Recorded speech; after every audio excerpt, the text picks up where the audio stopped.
I was brought up and was born in Japan, and only things I remember about my father is when he was fighting with my mother. I was about 2 years old, and he later got killed, so I never really got to know him. And my mother left me for quite a long time with my grandmother. And you know, my favorite playground when I was small was at the graveyard at the Buddhist temple, and it was, you know, it was quite interesting because there was plenty of food I can find. there was always the favorite grave spot I can go to find my favorite food.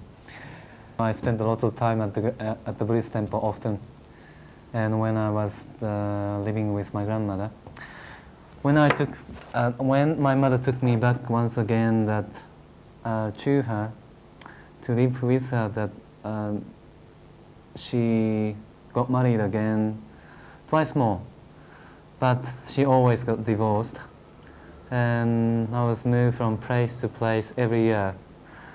And I sometimes have to go to two schools, new schools, every year, you know. And it was very difficult for me. I couldn't find any new friend. I was always rejected as a stranger. So I grew up not trusting anybody, and I grew up not knowing what love is. I was so hungry for love, something to fill my heart. And when I was 16, I became so desperate. I asked the Buddha for an answer for my life, the truth of my life, something that can fill my heart. And he was silent. He never answered my prayer. Also, I asked my ancestors for an answer. They never replied also to me. That was quite disappointing for me, because I thought they would reply, but they didn't. And I thought that I better try something else, so I went to a Shinto temple, or Shinto shrine, and well, I was told there is 7 million gods in Shintoism, so I thought maybe one of 7 million gods will have a mercy on me to answer.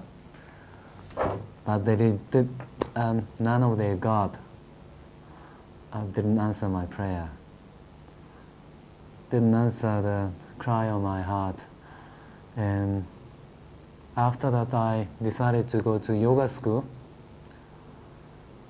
And when I came back from yoga school, finishing the course, that strange things started happening every day. And I was terrified every day to leave, because suddenly, always I found myself locked in a coffin. It was real. I was conscious. Something was trying to kill me in the coffin, and I couldn't get out. I banged the lid of the coffin so hard, I couldn't get out. But finally, when I managed to get out, I found myself floating in a total darkness. There was nothing around me. There was no light, nobody. Later only God show me that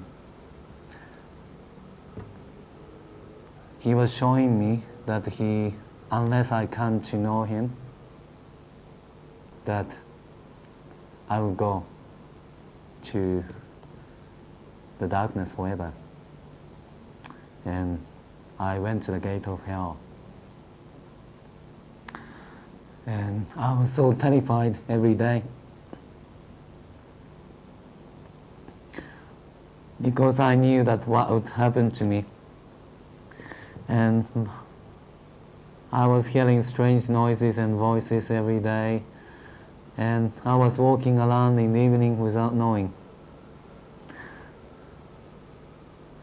Nothing like that happened in my life before, so I was very curious, and I was terrified, but I wanted to find out more about what's happening. And so after I went to school called Silver Mind Control, where they taught me that New Age, psychic power and magic and all kind of things. And during the course they taught me to invite the two beings, two guides into my heart, and I did. And from that time on, these two beings, two guides, was with me all the time. And whenever I needed to find out something, whenever I needed the power, I just had to go and meet them and got whatever I wanted. And I was getting so desperate. I thought that if I had more power, I could find something to change me, to fill my empty heart. And also by that time that I was leaving my body, my spirit, and traveling around in my spirit, and I enjoyed phoning to my friend to tell them what they got in their house and what they were doing.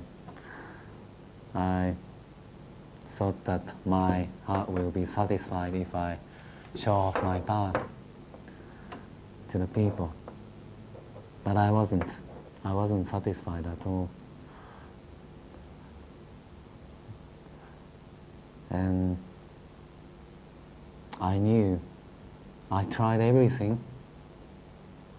I could find, I could place my hand on, and I failed. So I thought maybe if I go to a new place, I could find something to change me. So I left Japan, it was in '86.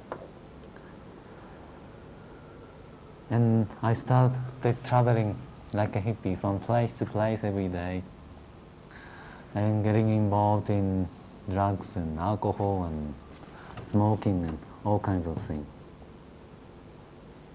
But none of the new towns, new villages I went to changed me.